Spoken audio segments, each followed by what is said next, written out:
Welcome, everyone, to another episode of Vital Times, the CSA's podcast.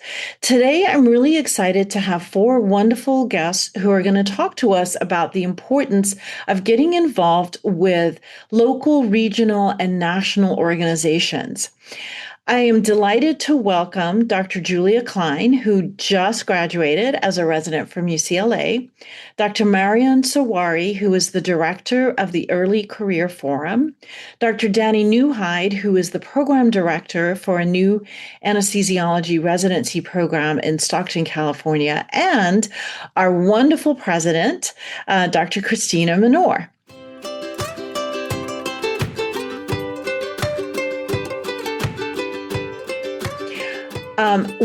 I will ask each of our guests to introduce themselves in a little bit more detail and talk about sort of their background and their training, and then what got them involved in the CSA and or any other organizations that they're members of that they have found interesting and important in their careers so far. I'm going to start with youngest or newest, I guess, and then move on through the crew that way. So starting with Dr. Julia Klein. First of all, please tell us a little bit more about yourself and then why you decided to get involved with the CSA. Hi, everyone. I am originally from New York and decided to expand my network by moving to California to pursue my residency. When I was interviewing for a residency program, someone told me that if you want to grow in academic medicine, one of the important things you can do is build your network outside of the institution where you've trained. And so that felt like a good opportunity to leave where I had gone to medical school and undergrad in pursuit of something new and building that network. So I came to UCLA to do my residency, which I just finished, and got involved with the CSA relatively early on in residency. When I got to UCLA, I noticed that there were a lot of anesthesiologists in our department, attendings that I looked up to a lot, that were very involved themselves, whether it was through committees or they were past presidents, et cetera. And I felt like they were very encouraging towards our participation. So that led me to kind of explore a little bit more. And in that same pursuit of wanting to build my network, I thought that it would be a really nice opportunity to get involved with CSA, learn more about the advocacy stuff, learn about kind of the different like women in anesthesia group, all the different subspecialty groups that exist as just new ways to kind of meet new people, and then also just help establish that greater purpose in academic anesthesia. Great. Thank you so much for that. And I know you're going off to do fellowship. So can you tell us where you're going and what you're doing? Yeah, so I am leaving for North Carolina in just a couple more weeks. I'll be at Duke doing my regional and acute pain fellowship. And a cool thing about being involved in CSA has been that during one of the CSA advocacy events, I met a resident at another program in California who was also interested in regional, who's decided to go to another institution. And so I feel like I found a good kind of peer at a similar career stage to myself, and we can continue to like track in a similar trajectory and then go to different institutions and teach each other what we've learned from different places. That's great. That's wonderful. Next, I'm going to turn to Dr. Marian Sawari. Same question. Tell us a little bit about your background, where you trained, and when and how you got involved with the CSA. Wonderful. Thank you, Dr. Agarwal. So I'm currently a clinical assistant professor at Stanford, where I also serve as the program director for the Regional Anesthesia and Acute Pain Medicine Fellowship. My story kind of began, I did medical school at the George Washington University in Washington, D.C., and was lucky enough to head to Capitol Hill for a field trip, if you will, in medical school, and met with Congressman Ami Bera at the time, who's still serving. And he gave us some really great advice, and he told us, regardless of what you're learning in school, don't forget that what happens on the Hill is just as important. And that kind of stuck with me. And being on the Hill that day and experiencing what was happening on the Senate floor and all the policy kind of stuck with me. So I went to UCLA for anesthesia training, and I told my PD during one of our 101s that I had this interest in public policy and So she reached out a few months later for an opportunity to join CSA on Advocacy Day on the Hill in Sacramento. And, I was able to spend the day with the lobbyist and the CSA president, who was Dr. Sam Wald at the time, and spent the whole day kind of seeing in action what goes on in the worlds of politics and the world of policy. And that's kind of where I was hooked. After that, I served as an alternate resident delegate while I was at UCLA, became a delegate, and eventually became the in training director. And I served in that role up to my fellowship at Stanford, and continued since then. And here we are today as the early career forum director. So it started early with me, and that's kind of where it began. Great. I love these stories. Especially, I wish I'd had an opportunity. I don't think I knew anything about advocacy until I moved to California. I'm going to move on to Dr. Newhide. Danny, can you tell us your background and what got you involved? Absolutely. Well, first of all, thank you, Rita, for having me on. So my journey started kind of on the East Coast as well. So I did my medical school at Tufts University in Boston. I then completed my residency training at the University of Maryland Medical Center in Baltimore. And then I finished regional anesthesia and acute pain management fellowship at the University of Pittsburgh Medical Center in Pennsylvania. After that, I kind of have a choice about what to do. So I was thinking about what path I wanted to take, and I had an opportunity to kind of pop up to potentially help start a residency program as an attending out here in California in Stockton. So I kind of jumped on that opportunity as a new physician that just finished fellowship. I really wanted to kind of pay it forward and teach regional anesthesia as well as general anesthesia to a new generation of anesthesiologists. So I really took to that job kind of as let's try it out and see what happens. It was never my intention to go into academic medicine, but one thing led to another, and slowly kind of found my way becoming the anesthesiology program director, and I've had a really strong commitment to serving this community and this program specifically here in the Central Valley of California, which is severely underserved. So I've always had a deep interest in serving the underserved and advocating for communities like the one that I currently live and serve right now in Stockton. So I just kind of naturally happened, and I'm very grateful for the opportunity to kind of talk about how the CSA has enabled me to actually be an effective leader and continue to advocate and ensure that this program and the needs of my community are met. Great. That's amazing. I can't even imagine, having been a program director, I can't even imagine what it would be like to go to a brand new place and start a program from scratch. And we'll get to that some more because I'm excited to hear a little bit more about how that came about and how the CSA, ASA, and other organizations were helpful. But last but not least is our wonderful president, currently for another couple months. Is that right? Dr. Christina Minor. And I'm going to ask you the same question, your background and what led you, because you've obviously been involved with the CSA probably for a lot longer than really any of us on this call. So Dr. Minor, take it away. Thank you so much, Dr. Agarwal. I really appreciate it. And I appreciate all of you all for coming on and doing this podcast. I think that, our members and our non-members really sometimes don't see the full picture of what both CSA and ASA do and also can offer for our members. And so I think this is a great kind of picture into some of that. So I really, appreciate you for organizing this and everyone coming on. My story started in Arizona. I went to University of Arizona Medical School in Tucson and finished up my clinical training in Los Angeles at LAC USC Medical Center for residency in anesthesiology. I did not complete a fellowship, but I do had lots of experience in OB and peds. And so I kind of focused my practice on some of that. I started practice at Hollywood Presbyterian Medical Center here in Los Angeles, which is located proximity-wise immediately adjacent to LA Children's. And so, we would take care of mostly a lot of high risk moms there that the babies and would end up going over to Children's for care.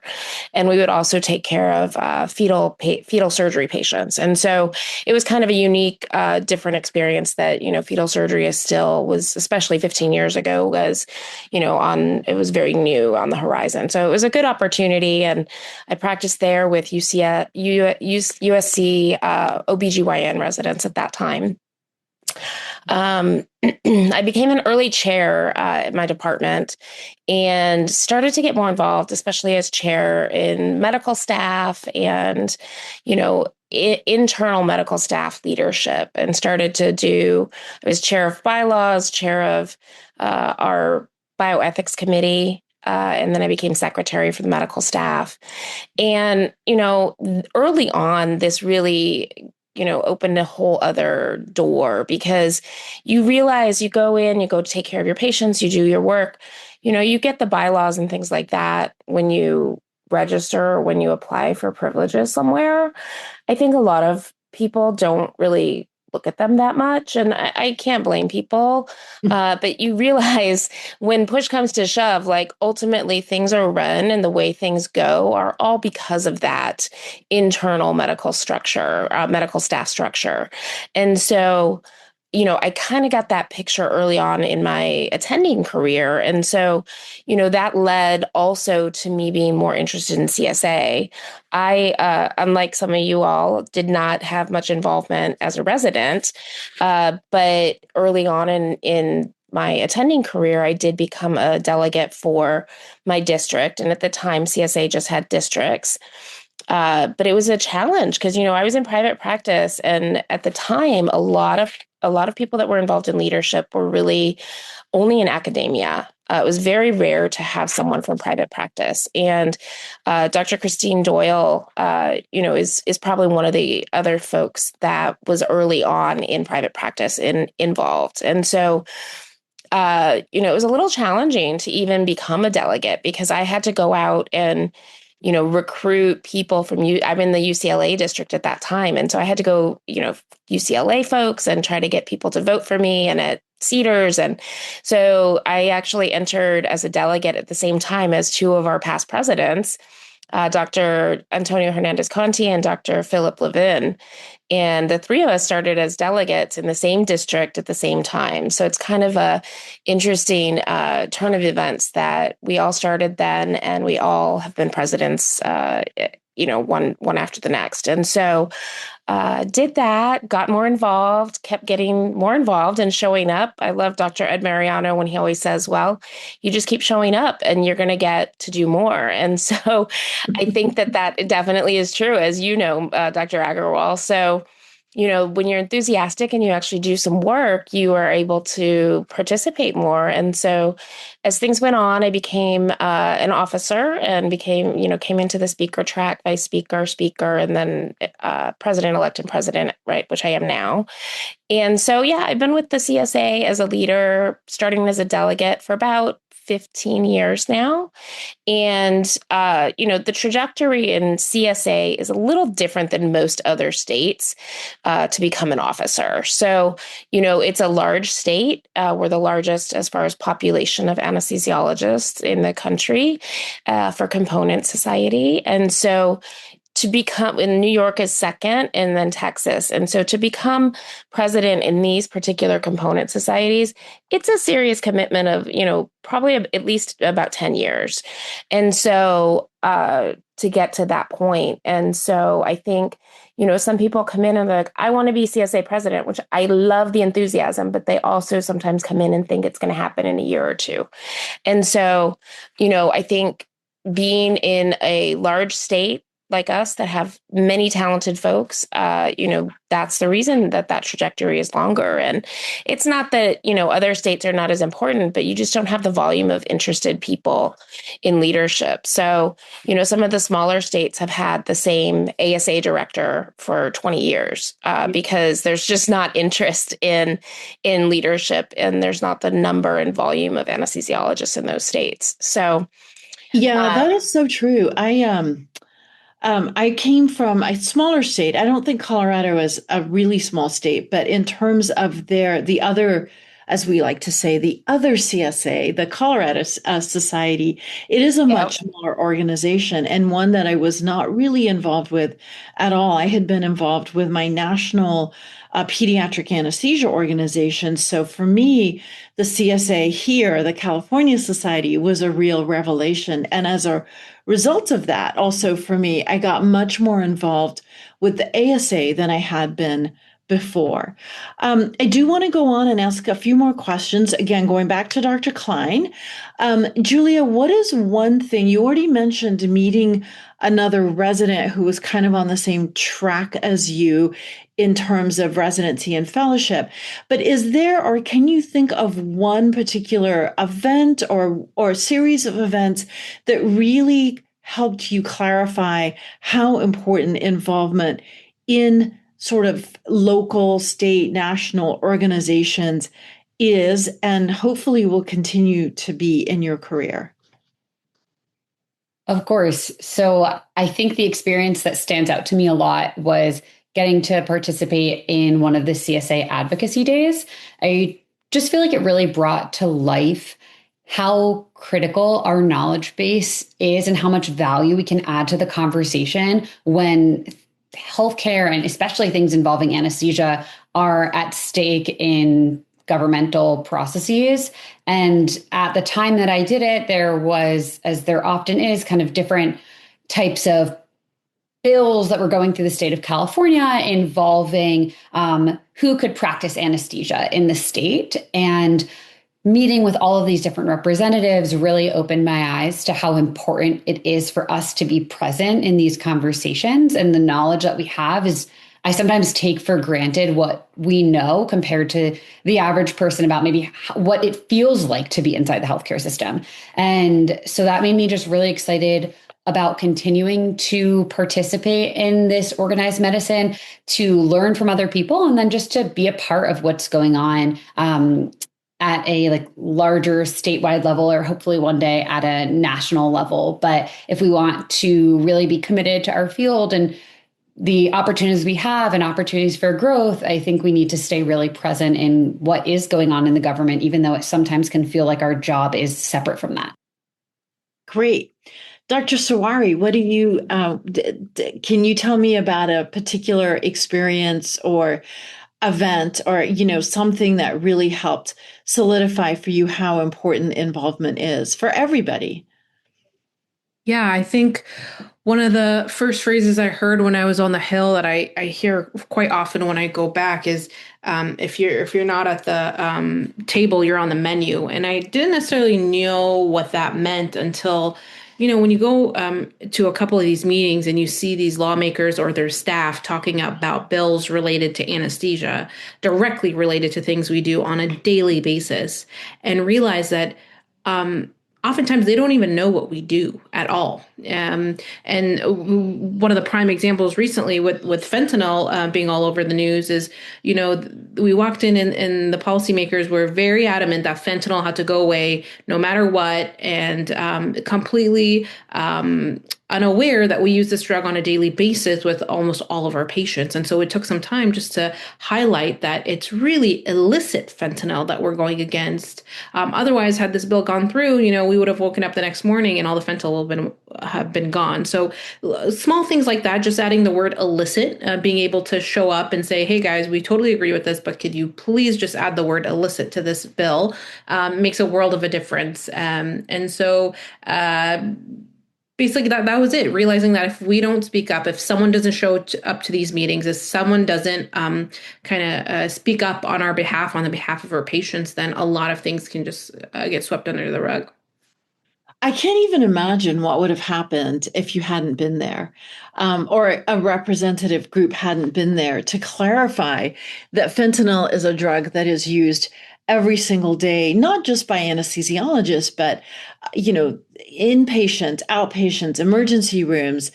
It's a commonly used medication, and yet our lawmakers were considering making it completely illegal. Is that kind of what they were debating? Yeah, I mean, and to be honest, I totally understood where they were coming from. So many people out in civilians, the population were dying of overdose, and so their immediate thought was get rid of it so this will stop, which I can understand. But if there's no one to explain, hey guys, we use this very legally, and very frequently, if you could just make sure they don't get pulled off our pharmacy shelves, they're just unaware, and so a lot of the times it's just kind of sharing the knowledge base, sharing kind of what it is we do to help make sure that the bills that get passed are a little bit more specific.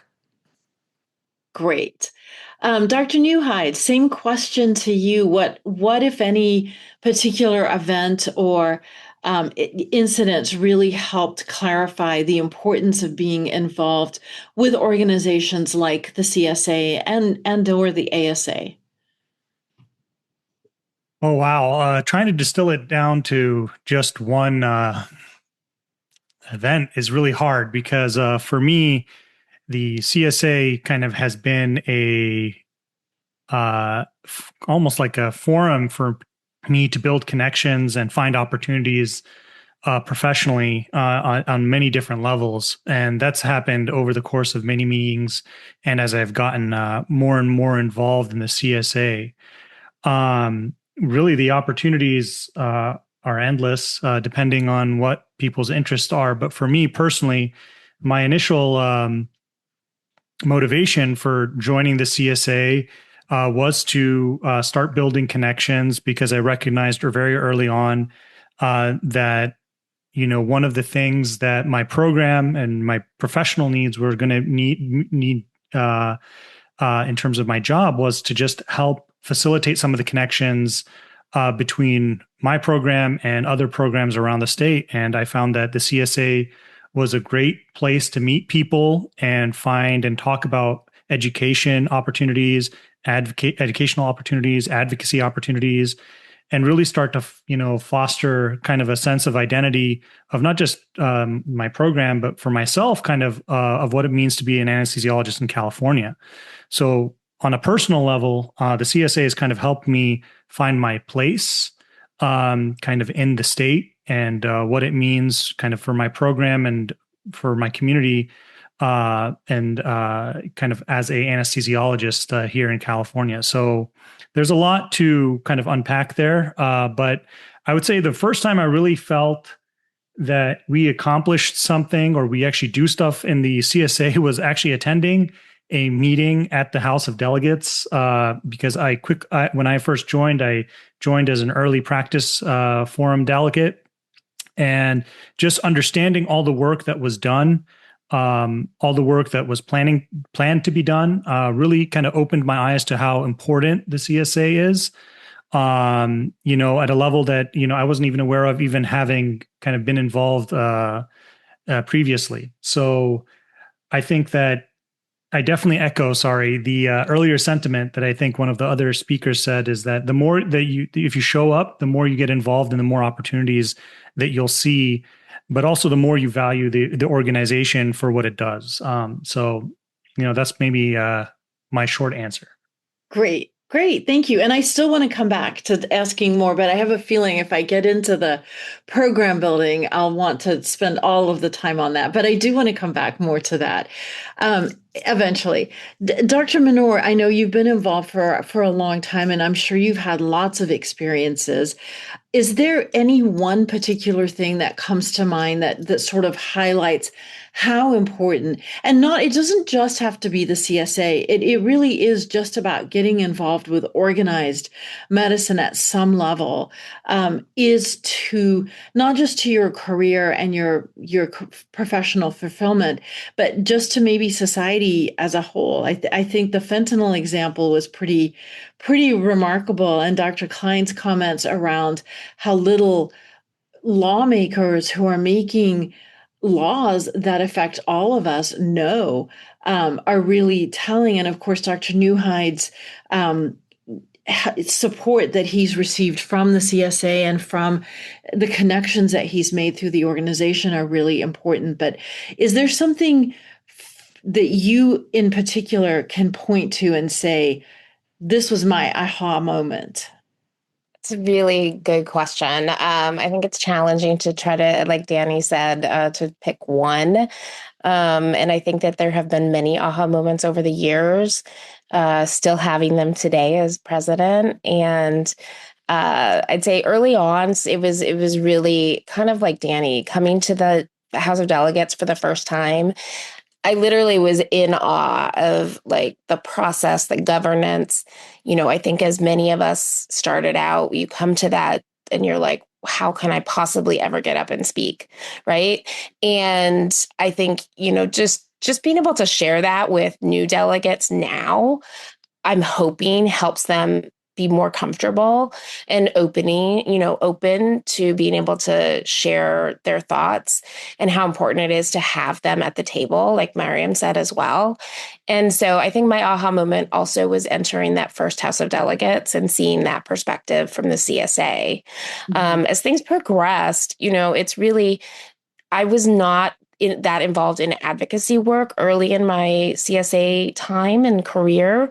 As I start to become a little bit higher in the officer positions, I started to get more involved in that. And I think the first time I went to one of our advocacy days in DC, it was kind of like similar to others. You're like, wow, these lawmakers who are actually making these decisions don't really have a concept of anything. And if we don't tell them and share with them what the reality looks like and the impact of the potential legislation that they're actually considering will have on their constituents, they are not going to know. And so, and I think with that was also realizing and knowing that staff with legislators is so key. And that, I think early on when you start to go to advocacy days, you're like, oh, I want to meet the legislator, which is, of course, amazing. But I think it's so critical that people understand meeting with the lawmakers' staff is just as, if not more important sometimes, because they are the ones who are going to actually provide background and information and actually, be able to help that legislator make decisions on bills. And so I think that, in my advocacy journey was really important. More recently, it's a lot of things that we've been able to implement this year, things that, the new residency lookbook that we just published that you are the main editor for, this is able to highlight and provide a resource to medical students out there, both in the state, but across the country for all the California residency programs. And I think that, as we continue to expand on our communications, I really think that, what we do internally and externally is really can be shined on that a little bit more, not just to say, oh, look, we did this. It's more to actually have folks out in the community and members and even non-members be aware that we have these resources and that we can provide the networking, like Danny said, and we can provide these venues to be a good professional citizen. And so I think that's really the overall and overarching kind of aha moment for me. Oh, that's great. I want to take a moment of personal privilege and actually share my aha moment because, again, I came as a fairly experienced anesthesiologist. I had been very involved with my subspecialty societies, but not with the ASA particularly or the CSA. I had been actually very involved with the American Academy of Pediatrics. And as I know you remember, and I don't know probably if Dr. Klein or Dr. Sawari do, but a few years ago, there was the death of a young child in a dental office getting a tooth removed. And that led to Caleb's Law, which unfortunately version 1 passed, but the second part did not. But I was involved initially because the AAP tapped me and said, hey, you're in California. Can you go kind of meet these people and talk to them? And then the CSA reached out to me, and going to those, I don't think it was a specific advocacy day. I think it was, I'm not quite sure what it was. I was still sort of overwhelmed by everything that was going on around me. And the fact that I'm going up to Sacramento and meeting and talking to these lawmakers was really remarkable. But I remember sitting in a room with, for those in peds anesthesia, Dr. Charlie Cote's name is synonymous with pediatric anesthesia. He's one of the founders and one of the originators of the subspecialty, and he still writes and edits one of the most popular books on the topic. But he also has been the author of sedation guidelines for pediatric patients getting sedation from non-anesthesiologists for the American Academy of Pediatrics and the Journal Pediatrics for since the 80s. I actually don't actually know for how long. He's so just to give the context, here's probably one of the most knowledgeable people in the world of pediatric anesthesia and sedation who's there with me. And the CSA, I think, had supported bringing him out from Massachusetts to help talk to lawmakers about what was going on in dental offices and laws to try and make it safer. And they're literally telling him to his face that he is misinterpreting what he wrote because some other person told them that this is the way it should be interpreted. And I think that for me was just the beginning of a very long and so far fruitful association with this organization, because I was blown away by that. It really, just like everyone else has talked about, it really opened my eyes to what lawmakers don't know. Even lawmakers who have medical backgrounds don't know specifically about what we do and how incredibly important it is to be at the table and not to be dinner. So that's my story. I do want to switch a little bit. We've talked about why you got involved and what has been exciting about being involved. What about all the naysayers? I see still so many people who are like, oh, I'm not an ASA member. Oh, I'm not my local state society member, because what have they ever done for me? And what good do they do? They can't even do X, Y, or Z. Our payments keep going down. Nurse anesthetists keep trying to, hone into our practice management. This, that, the other thing that is true. There are issues that we face. So what would you say to people who come to you and say, there's no point, why would I want to join? And again, starting with Dr. Klein. I feel like I'm almost encountering that kind of a lot right now, as I see a lot of my co-residents transitioning into private practice and kind of being very excited to, I guess, like kiss academia goodbye. And that going along with that kind of goes with like state component membership. And part of that is like the basic practical thing of like fees, which like I'm not even going to go into because it's kind of pointless. But I think about a few different ways in which I feel like the CSA is already helpful to new grads. Like there's an entire oral boards prep program where they'll do practice oral boards with you. The CSA was trying to be involved in helping, broaden fertility treatment access to residents and give them education about how they could see. We haven't given up on that. We're still working on it. Yeah. But even just things like that seem like out of scope. It's the kind of thing where like there are these people who are behind the scenes who are advocating for your best interests and your growth opportunities. And I feel like everyone should want to be like cheering along on the sidelines as those things happen. It's also such a good into what is going on legislatively. Like you mentioned, CRNA is getting paid more, et cetera, all this stuff. Like, don't you want to be in the know exactly like when these things are happening? And even the tiniest things you could potentially do to help, like signing a petition, something that takes less than 30 seconds of your time.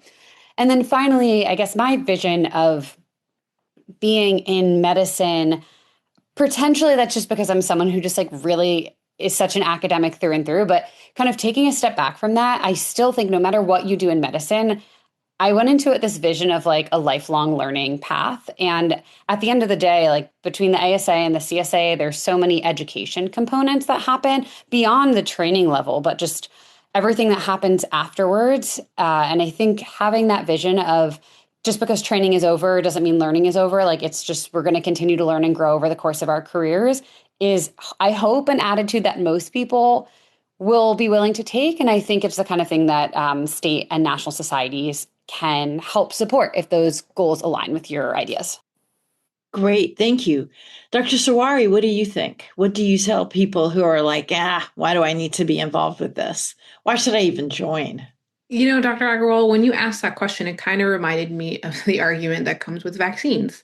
And in truth, I feel like those who have herd immunity, because everyone else is involved and they're doing fine because of the work of other people, if they don't know, if they haven't been on the Hill, if they haven't been to these meetings, if they don't participate in the House of Delegates and vote on resolutions, then they won't necessarily know. And so the first thing I do is just invite them, just come, just one time, one meeting, one membership meeting, one committee meeting, one House of Delegates, whatever it may be, because that's truly what did it for me as a resident. I just happened to be an alternate delegate. The actual delegate couldn't make it, so I showed up to the House of Delegates. And as mentioned before, all I knew at that time was academia. And all of a sudden, you hear about all these problems from the private practice world. As my time with CSA continued, realizing you might remember, Dr. Agarwal, with the No Surprises Act, the little loophole that the insurance companies and the hospitals found and eventually got themselves out of the contract with some of these anesthesia groups that they had for such a long time. All of a sudden, these anesthesia groups were coming to the CSA being like, guys, whatever you want, whatever you need, just help us. This bill, essentially screwed us over. And all of a sudden, of course, CSA doing whatever they can to help these individuals. So it's a lot of, you don't know what they're doing for you unless you're truly involved. And so I think the best way you can approach it is truly invite them with open arms to attend anything, that's possible for them, whether it's Zoom meetings, in-person meetings. The annual meeting is a wonderful opportunity. So that's kind of how I approach it. Great.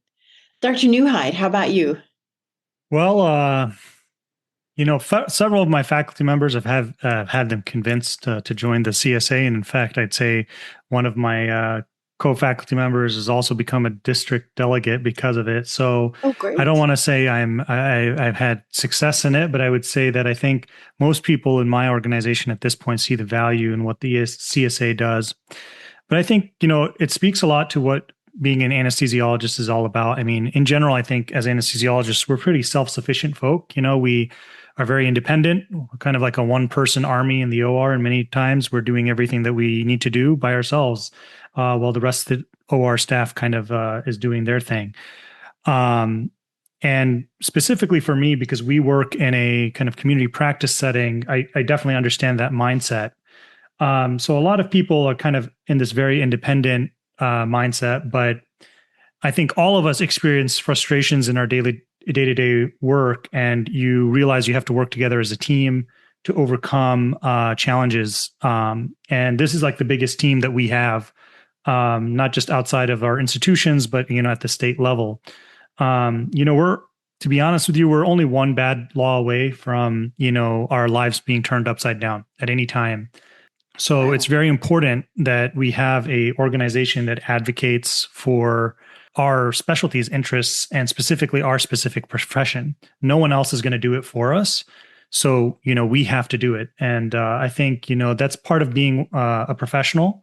And I think some people are going to, rise to that calling more than others, but that's because everyone has different strengths. But I think anyone that has an interest in, being in not just involved, but in control of their own destiny should kind of be involved in the CSA. And that's really the pitch that I think a lot of people hear from me. I think that's what my residents hear from me. And I think it resonates with a lot of people because we do like to, be in charge of what happens to us and what happens to our patients. I think, I don't want to say we're control freaks, but we definitely, as anesthesiologists, like to, we have that want to see effects happen immediately, that immediate gratification. We talk about that as medical when we're talking about with our medical students when they come to work with us. A lot of them find that to be immensely satisfying, that we see the direct results of our medications, of what we do, everything, as anesthesiologists. So sometimes being part of a legislative battle can be a little bit frustrating because it can take a long time and there's a lot of back and forth. But I would say, one of the things that the CSA and, also the ASA in general, we should mention them, do is they are successful in, defending and pushing back against some of those really bad laws that would make our lives very, very difficult. So just on the advocacy side, I think that's one big thing. On the other thing I would say is that if you have if anyone was interested in any kind of professional development, I think the CSA has so many different opportunities for anyone to get involved. I mean, whether that's for advocating for specific, to advocate for communities, for example, or certain communities that need to be better represented in our field. There's opportunities for that. If you believe that, for example, you're just looking for educational opportunities. I mean, hey, heck, the ABA doesn't care whether or not you're a lifelong learner. They're going to make you one. So if you're looking for CME opportunities, there's a lot of, opportunities that the CSA provides. And I think, that's just one easy service that you can take advantage of, whether or not, you want to be involved in advocacy or not, but there's opportunities for education. And like I said, I think one of the most important things is connection, to find, other like-minded individuals, to feel like you're part of a community as an anesthesiologist and not just, on your own in the OR, working solo. So I think those are all really important things that I would, talk to anyone about when advocating for joining the CSA. That's great. That's great. I was waiting because no one's really brought up education in this whole thing. And the CSA has a huge amount of education that it does at all the annual meeting, at all the Hawaii meetings, the annual meeting, as well as a lot of online kinds of things and podcasts. Dr. Minor, what do you tell people who badmouth the ASA or the CSA or the CMA or the AMA or any of the organized medical organizations, that are out there and just say, oh, they don't do anything for me. Why should I join? Yeah, absolutely. I think everyone has hit great points. And I think, I do a lot of those similar types of things. One of the things that I will start to do is ask them where their pain points are in their daily practice. And almost inevitably, every single pain point is something that either ASA, CMA, ASA, AMA are working on. And so I try to really bring it back to their daily practice. Since I'm in private practice, I'm mostly with people that, are not doing academics and, so they're not joining necessarily because of their department. And so it's, something that, I think one good example out in the social media world and in the, what we're seeing in the greater medical umbrella right now is everything that's going on with private equity and Dr. Flannery, who is Dr. Glaucomflecken, right? And so he has really brought a lot of light to kind of why in organized medicine in general is very important and how it is going to ultimately impact patient care as well as physician practices. And so I think really, showing the things that we work on and discussing, I'll start to talk about, okay, these are the things I've worked on in the last week, which this year is a lot, right? So, and they are like, oh, well, thank you for being our advocate. And I'm like, well, I appreciate that, but thank you. You need to join. So, I think, everyone sees that like, I think it was Julia that mentioned it earlier, the fees for the organizations. Well, all of us as leaders and all of our staff who are continuously monitoring different things with the Board of Registered Nursing, with the medical board, with the legislature, we have to pay for those services, and that is to advocate and act on everyone's behalf. And so, unfortunately, the cost of doing business has gone up. And so, you have to have that discussion about, okay, you always bring it back to, well, but what do you spend on coffee each day or each month, right? And break it down that way sometimes. And I can't say I've been 100% successful, but that definitely does help win some people over from the cost perspective. But once people actually see and start to hear more of what we actually are doing, I think, a lot of lights are, kind of popping off in their head.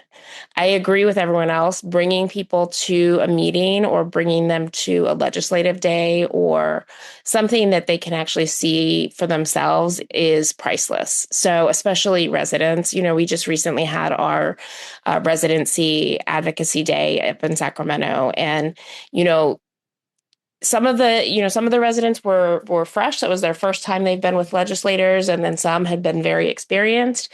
And it's amazing to see the enthusiasm, number one, but also just the thought process and how everyone is so excited to talk about what they do and take care of their patients. And I love when residents come because, I think the legislators, they like to see that new, early, up and coming generation, but also like money wise and like as a resident, you are not making the income that you might make later on as an attending.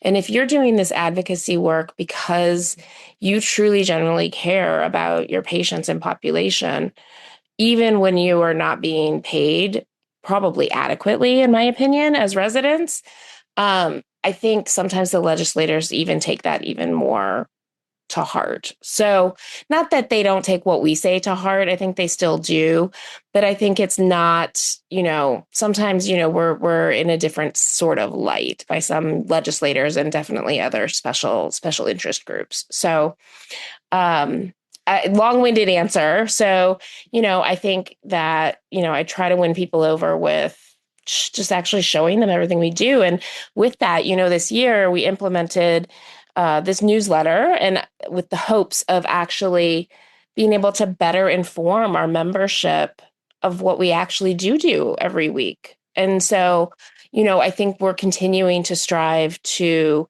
with podcasts just like this, to try to expand how we best get information to members and non-members. And so, however people want to receive their information is so important also for us to know so that we can actually tell them what we're doing. Yeah. Well, I will tell you, I'm personally really excited about the new kind of affiliation, I guess. I'm not exactly sure how it's going to work out, but with Dr. Glockenflecken, who I am a huge fan of. I've seen him in person when he was playing in San Jose at the Improv. And he's just as, well, one is he's incredibly tall, which I don't think you realize from a lot of his videos. And his wife is incredibly short. So they are utterly delightful together. But I think the affiliation between the ASA and the Glockenfleckens is going to be really fun to see. I love all the things that the CSA is doing. We're trying to do more videos and the newsletter, which I love. I think it's great to get information. We're sort of running out of time. We talked a lot today. I did want to get back really quickly to Dr. Newhide because I'm just fascinated by the fact that, and you're not from California, is that correct? You just saw this opportunity in this little town named Stockton and showed up and decided to start a residency. So I have two questions for you really quickly. One is, what was the most unexpected part of doing this? And two is, what was the most rewarding part of doing this, starting a residency? Yeah, so technically, no, I am from California. I was born in San Diego, but I moved out of state when I was very young. So coming back to California wasn't a necessarily professional or intentional goal of mine. It was kind of serendipitous. And I would say that, it's interesting that we keep on talking about it being a new program, even though we've been around for about 5 years now. So that's a long time, even though it is very young for a residency. But we've graduated now 3 classes. So I'm going to start with what's the most rewarding part, because that's going to be easy, is that seeing my residents and faculty and just my team grow and just become, especially our residents, just become excellent, anesthesiologists in their own right, and then join our faculty. It's just an amazing feeling and just an amazing thing to watch and see and be part of. So that's by far the most rewarding thing that being part of a new program is that I get, at least personally. I will say also just, getting the opportunity to serve this community. It's been underserved for so long, and being part of the solution to how, under staffed, our area of of California is. So being part of that solution is also very, very satisfying. I also want to, point out that, I'm only the most recent program director. Our program had a lot of turnover, but in terms of program directors and faculty at the beginning. So one of the biggest challenges we had was trying to find stability in that. And I'm happy to say that, I've been able to make that commitment to stay with this program and to really, see it through so that we can find success, which we have. I'm very proud of what we've built out here.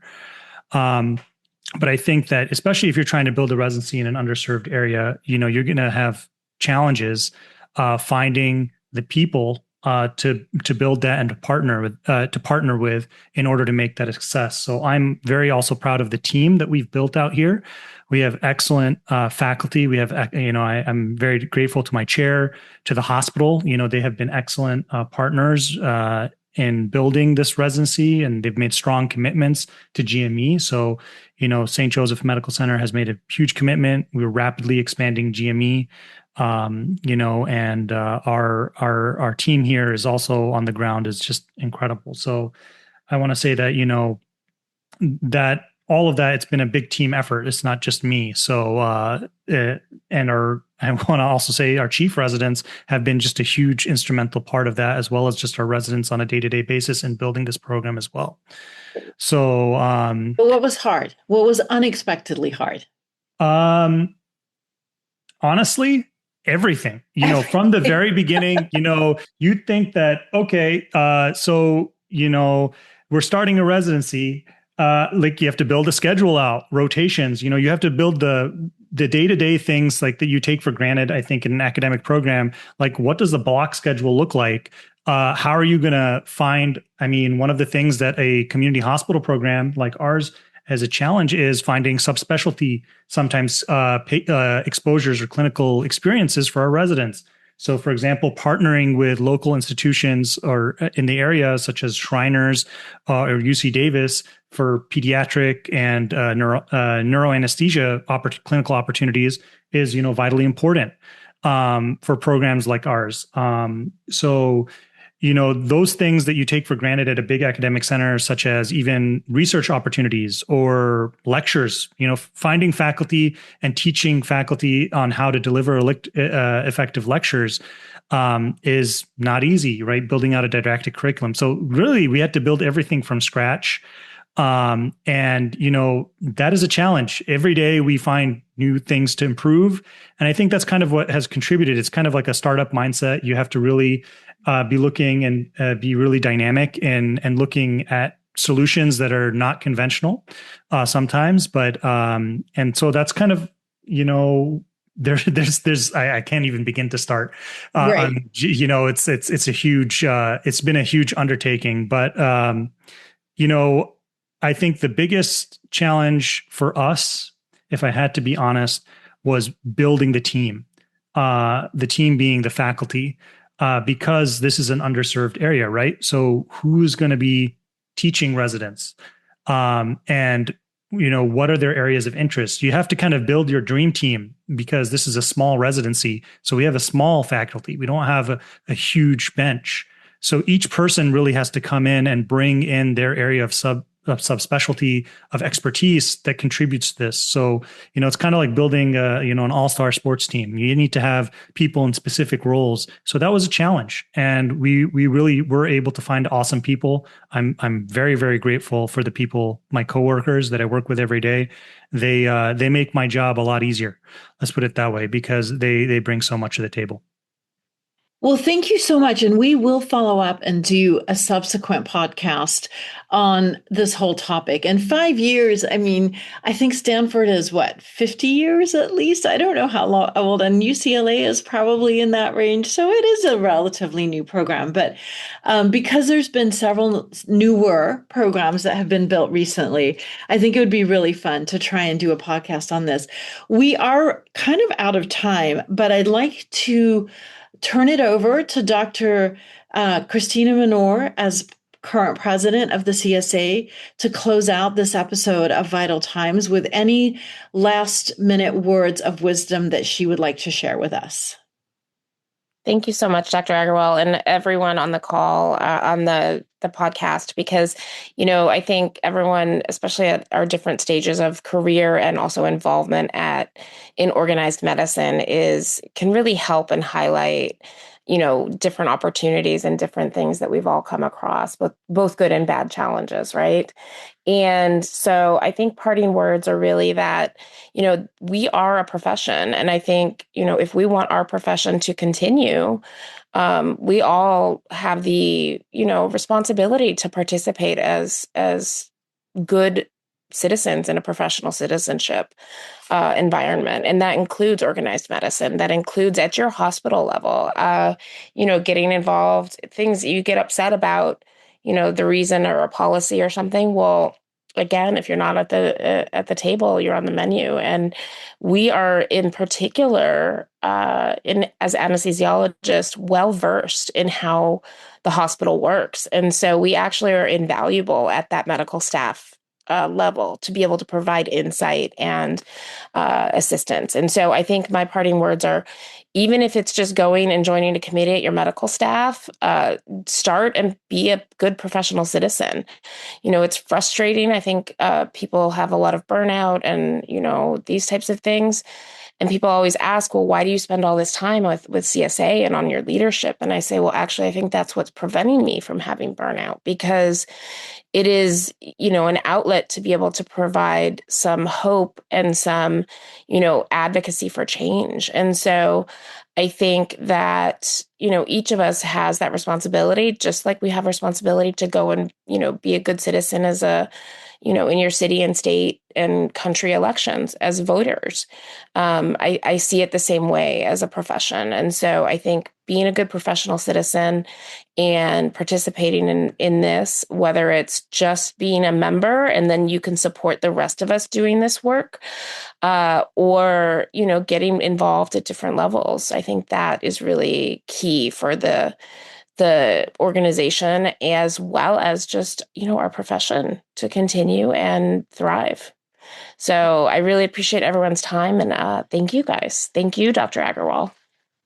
Thank you, everyone. I really love that it helps prevent burnout for you, because you feel like you can, instead of sort of just giving up and feeling like you have no control, you can contribute and have hope. So with that, I'm going to close out this episode. Thank you all for listening in. Thank you to our wonderful guests. This was really a lot of fun. And hopefully you'll join us for another episode of the CSA's Vital Times.